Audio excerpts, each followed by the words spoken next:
Hey guys, welcome back to the channel. In this video, we're going to go over the press release. That's right, the press release and the email sent out by Robert Dunn of Zion Oil and Gas, ticker symbol ZNOG. And this was a good one, guys. This was pretty exciting in my opinion, and I haven't been really excited or fully bullish on ZNOG in quite some time, but we've been saying that if we got this could be a bullish signal to make the price start jumping up and getting a little bull run. So really excited to see where this takes us. So we'll look at the charts on the back end of the video again, but we're going to take a look at the press release first. As you know, most of you already know, this came out. I'm sorry I'm so late to get to it.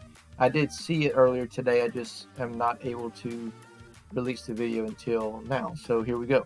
So it says Zion Oil and Gas announces award of new Megiddo Valley's license 434, allowing for ongoing oil and gas exploration in Israel. Zion Oil and Gas is excited to announce the state of Israel has awarded the Zion a new exploration license named the Megiddo Valley number 434. Today marks a significant milestone for Zion Oil and Gas, and we are thankful to our preserving shareholders and supporters. And Zion Oil and Gas CEO Rob Dunn.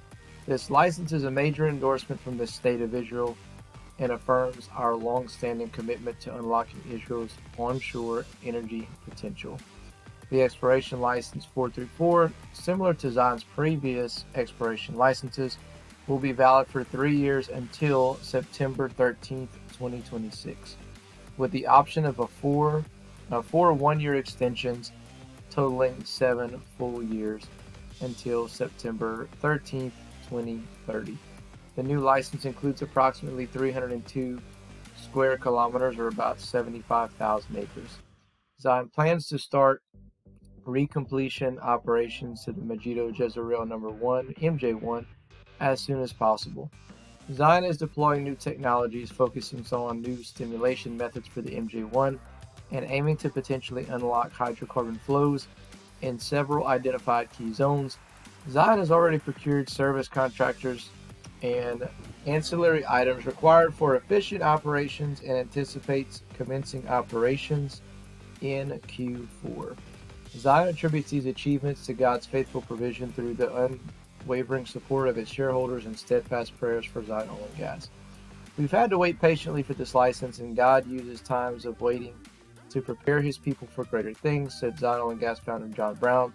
We know that our trust in God will never be without reward according to his plans. Okay, so big news there, guys, and that's what we've been waiting for, right? That's been waiting and finally got it. Then I got an email after this press release from Robert Dunn, which I'm sure most of you got also, which says, Dear Zion Oil and Gas shareholders and supporters, tomorrow is Rosh Hashanah, the Jewish New Year, and the state of Israel's high holy days, or start of Israel's high holy days.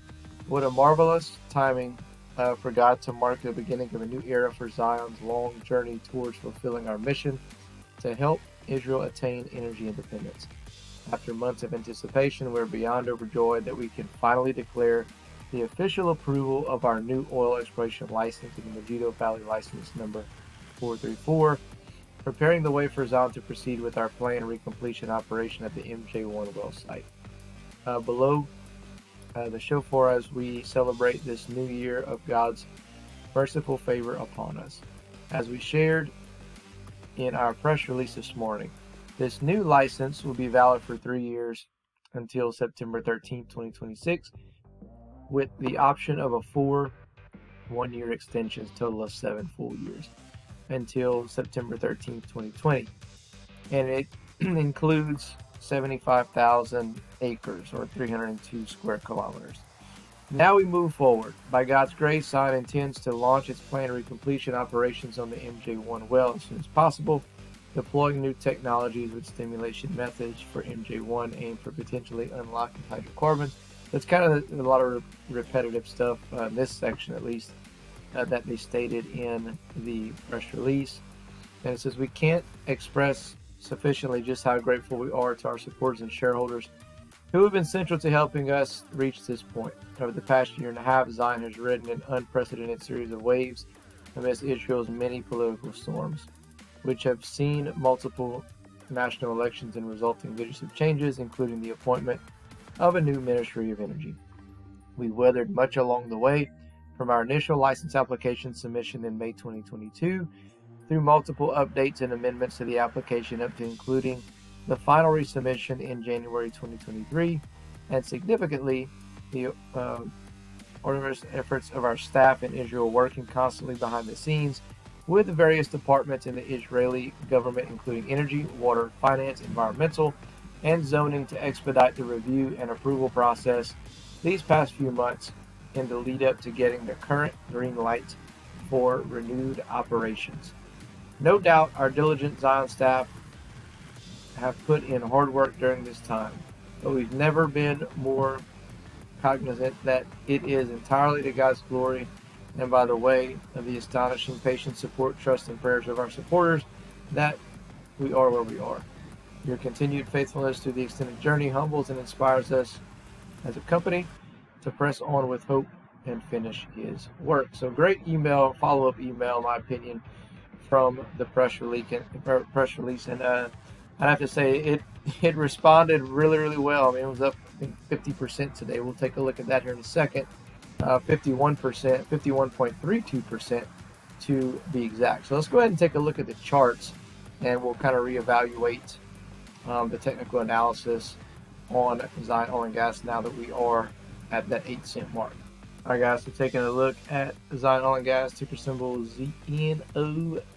So we talked about this the other day, that how I thought that it should bounce off of 5 cents, but I wasn't sure that, it was going to actually hold above unless we had a reason, and now we have a reason to hold above that little pop-up from 5 cents now, right? So I kind of expected it to pop up regardless of if we got news or not, but I said, only will it hold above there if if we get some type of news, which is the news that we were waiting on. So we'll take a look here.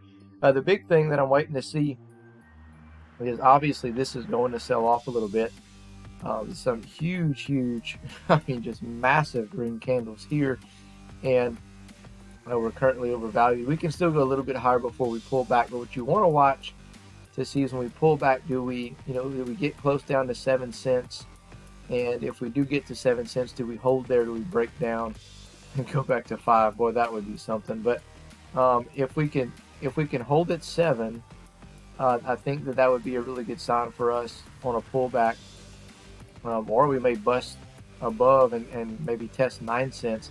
And if we get to like 9 cents and then hold up here at 0.0874, that would be kind of even better here, because these two this indicator we talked about, the golden cross breakout, we want to see this blue line get above the pink and then actually give us this in blue saying it's a golden cross breakout, meaning that we're about to see a pretty little spike in price, which every time you see that on any stock using this indicator, it's a good kind of indication or prediction of you got some increase in volume coming. You should see a spike in price, and as you see here, so it went from, again, it got all the way to almost 12 cents from about 8.5 cents or so, something. And then same thing down here, was down at about 7, spiked up to 10, 11 cents before the pullback. But now that we actually have something to go off of, and that press release I think is going to do some good. Hopefully it'll continue and we can start seeing a run and get the ball rolling, and and kind of keep moving forward, and hopefully get the price kind of slowly ticking back up, and kind of do its thing and go from there. So anyway, guys, to me, this is a very bullish thing for myself. It's my personal opinion, and it'd be interesting to watch to see if if we do get some traction and we continue to move up, or if that's just kind of like, oh, we're excited, that's just one little small pop and we fall back down. It'll be interesting to see exactly how the market reacts to Zion Oil and Gas moving forward, and go from there. So we still funding's still an issue. Obviously, that's one thing that they emailed the other day. I think they're needing a certain amount of money to get the completion done. So although the license is there, now the next step is to get the funding. So maybe this, this will bring investors back into the game and start pumping some money into where they can get some funding out. Who knows? I'm not sure. But for me, I haven't bought any more. I was going to buy some more, possibly at 5 cents, but I mean, still right now, I guess I could buy now, but I never buy here at an overvalued. I always buy at the undervalued. So as of now, I'm just holding what I got, and we're just going to see what happens and go from there. So let me know your comments below, guys. Other than that, we will catch you in the next one.